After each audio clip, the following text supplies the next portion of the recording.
tutti amici e benvenuti. Oggi nella bottiglia ci sono 3 lettere. Vi narro dunque 3 storie. Iniziamo subito dalla leggenda del vischio. Siamo tutti a conoscenza della leggenda secondo cui dare un bacio al proprio amato sotto il vischio nel giorno di Natale oppure nella notte di San Silvestro porterebbe fortuna eterna alla coppia. Dalla notte dei tempi è arrivata fino ai nostri giorni. Infatti continuiamo a mettere in atto questo simpatico rito quasi come un'azione scaramantica. Ma da dove arriva questa credenza? Vi racconto questa storia così particolare e dobbiamo risalire all'anno 790-1100 a.C., durante l'era dei Vichinghi, quando si iniziava a delineare la storia della mitologia norrena. E allora facciamo un tuffo in questo magico mondo, nella mitologia popolata da potenti divinità, che erano gli dei e all'interno della quale troviamo una bellissima storia d'amore. Quella tra Frigg, dea dell'amore, della felicità coniugale e della casa, e Odino, re degli Aesir, il popolo degli dei, e dio della guerra, padre della vittoria. La felice ed eterna coppia aveva generato 3 figli: Balder, dio del benessere della terra, Hermor, il coraggioso, e Hor, cieco dalla nascita. Frigg aveva un debole per Balder e una costante preoccupazione, visto che egli era la massima potenza posta a proteggere la terra. Era solita invocare gli dei più potenti per il benessere di questo amato figlio.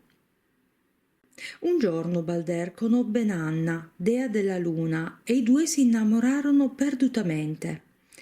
Tutto sembrava procedere per il meglio quando un giorno Loki, la divinità del genio e del male, si frappose tra i due innamorati pretendendo di avere Nanna per sé. Ebbe dunque inizio una brutta disputa tra i due dei. Frigg, venuta a sapere del fatto, iniziò a preoccuparsi ancora di più e pensare al da farsi.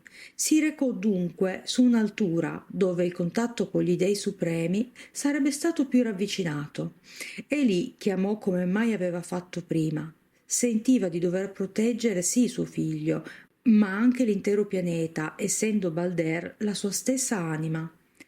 All'attenzione ottenuta dagli dei iniziò ad elencare ogni genere di materiale, cosa, forma, persona vivente, divinità, che mai avrebbe avuto il potere di uccidere l'amato figlio, e accordandogli l'immortalità ritornò a casa più serena.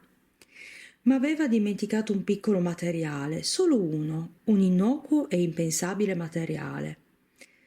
Quando gli Aesir ebbero coscienza dell'immunità alla morte di Balder, decisero tutti insieme di fare una festa e baldanzosi decisero di giocare con Balder, quindi crearono una sorta di pulpito dove fecero salire il giovane e poi, con fionde e archi, iniziarono a lanciare i più disparati materiali, tra risate e ilarità, visto che ogni oggetto pareva rimbalzare ad una certa distanza dallo stesso, disegnando un'aura intorno al suo corpo.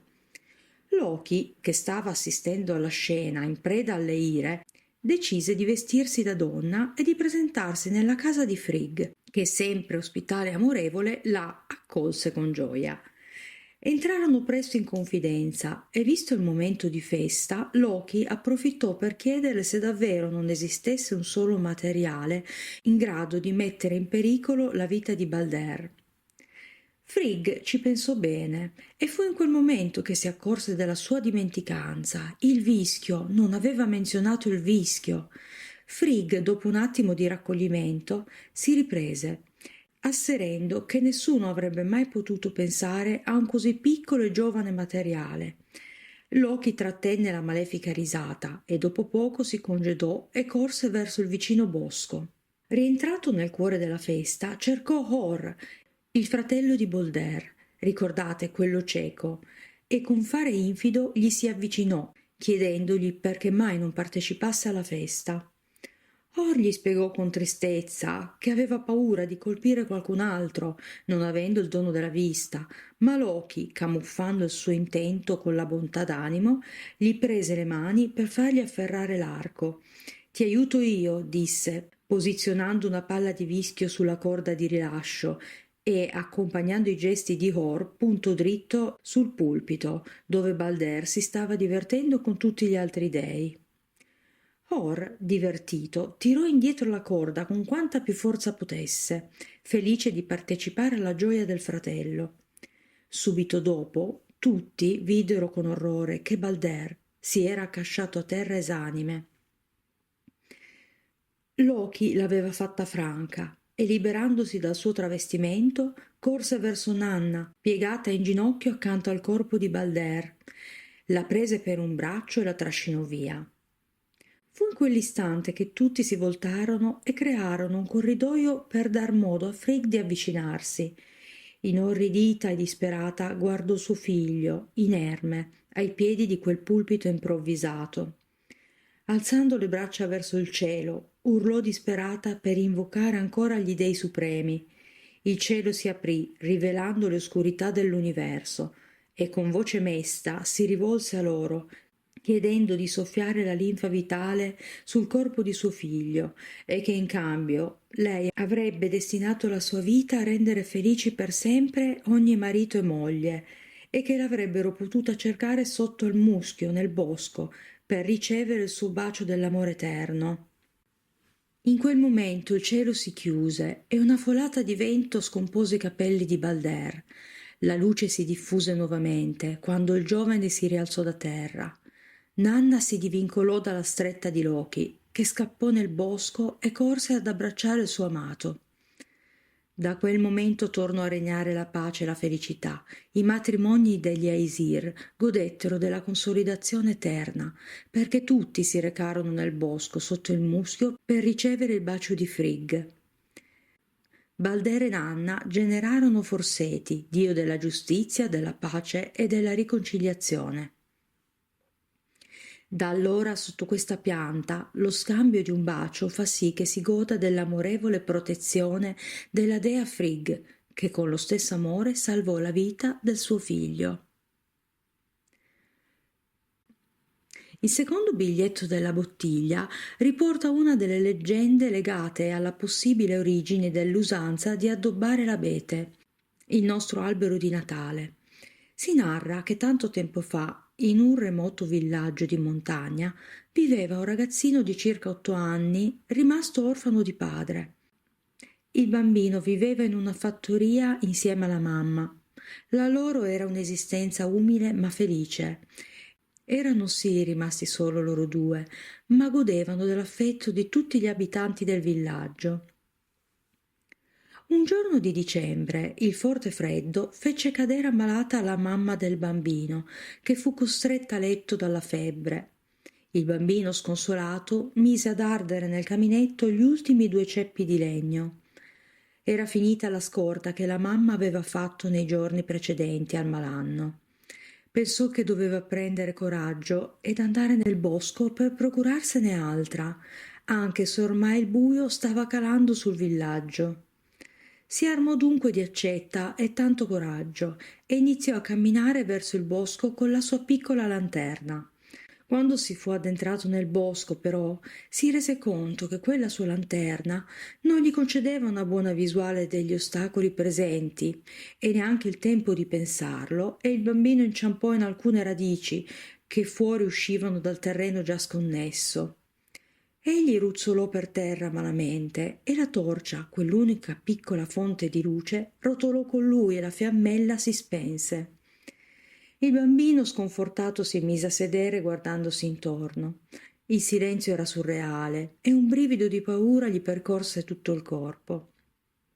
Ma quello che vedeva era comunque fantastico. Era la prima volta che poteva osservare il bosco avvolto dal buio con la sola fiocaluce della luna. Mentre osservava la penombra, notò, non distante da lui, un enorme abete, l'unico albero che riusciva a godere del riflesso della luna. L'immagine che stava guardando ebbe il potere di rassicurarlo, e così si alzò faticosamente da terra e si avviò zoppicando verso la base dell'abete. Aveva deciso di passare lì la notte, protetto dal manto dei rami del maestoso abete. Si rannicchiò per scaldarsi e notò qualche fiocco di neve scendere leggero dal cielo, che si era fatto di un meraviglioso bianco grigio. Il bambino cedette presto al sonno. Ad un certo punto, vedendo che il bimbo tremava per il freddo, l'abete, mosso dalla tenerezza, si sforzò di abbassare i suoi rami creando un mantello per scaldarlo e proteggerlo. Nella fattoria era giunto il giorno e la mamma si svegliò, constatando che finalmente quella brutta febbre era scomparsa. Si alzò dunque velocemente dal letto, chiamando allegramente il suo bambino per dirgli della sua guarigione, ma in casa non rispondeva nessuno. Quindi, imbacuccatosi a dovere, uscì per cercarlo nel resto della fattoria, ma del bimbo non c'era ombra. La mamma, pervasa da una forte angoscia, iniziò a chiamarlo a gran voce e gli abitanti del villaggio la udirono e corsero da lei, apprendendo della scomparsa del bambino. Tutti gli abitanti del villaggio si diressero verso il bosco a gran fatica per l'abbondante nevicata e dopo qualche momento si fermarono stupefatti. Davanti a loro si era presentato lo spettacolo più magico e fantastico che i loro occhi avessero mai visto. Videro subito il bambino che dormiva sereno sotto un enorme abete, i cui rami erano ricoperti di neve e gocce di ghiaccio scintillanti per effetto della luce del sole. Il bambino, che si destò, si sentì subito felice, era stato protetto e coccolato dall'abete. Riportarono subito il piccolo a casa e non appena si fu rimesso, tornò nel bosco per prendere un piccolo abete. Lo piantò davanti alla finestra della casa e presto l'abete si riempì di neve e ghiaccio scintillanti, regalando a chi lo guardava uno spettacolo diverso ogni volta, e visto che ormai era la vigilia di Natale, decisero che quella sarebbe stata la loro tradizione per tutti gli anni a venire. Da qui, secondo questa leggenda, la tradizione di fare l'albero di Natale sarebbe arrivata fino a noi tutti.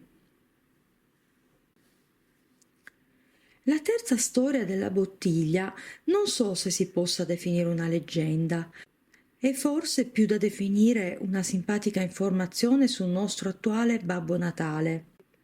Le prime figure che possono ricordare il simpatico barbuto a bordo della sua slitta trainata dalle renne si possono già trovare nella mitologia greca e nordica, ma la prima traccia cristiana riporterebbe nel IV secolo al protettore dei bambini, San Nicola. Una delle tante azioni benevole che girano intorno al vescovo di Miria, Anatolia, Turchia. Narra di una famiglia caduta in disgrazia, il cui padre di famiglia voleva avviare le proprie figlie al mestiere più antico del mondo. Venuto a sapere del fatto, San Nicola, di nascosto, fece scivolare 3 palle d'oro dalla finestra all'interno della casa di questa famiglia, salvando le ragazze dal triste destino. San Nicola aveva la corporatura robusta, una lunga barba bianca e indossava una tunica verde. Pare infatti che fino a pochi decenni fa Babbo Natale indossasse ancora la tunica verde, prendendo il nome di Santa Claus, ovvero San Nicola in olandese, sconfinando nei paesi teutonici del nord Europa, dal Belgio all'Olanda fino a Germania e Austria. E voi vi starete chiedendo, ma allora perché oggi Babbo Natale veste di rosso? Ebbene, anche se non è stata l'unica causa, è stata sicuramente quella decisiva. Nel 1822 il disegnatore Haddon Sandblom del Michigan riceve l'incarico di ridisegnare Babbo Natale per conto della Coca-Cola Company, la nostra amata Coca-Cola. Vi è mai capitato di vedere un Babbo Natale verde? Io ho un ricordo vago, ma non saprei proprio dire dove l'ho visto. Di sicuro oggi il verde è tutto del Grinch, che tra l'altro adoro. Amici, visto che questo video esce il giorno prima dell'Immacolata, ho voluto raccontare 3 storie inerenti al Natale per entrare nello spirito della festa. Come sempre vi chiedo cosa ne pensate, quale delle 3 storie avete preferito e spero sempre che il video sia stato di vostro gradimento.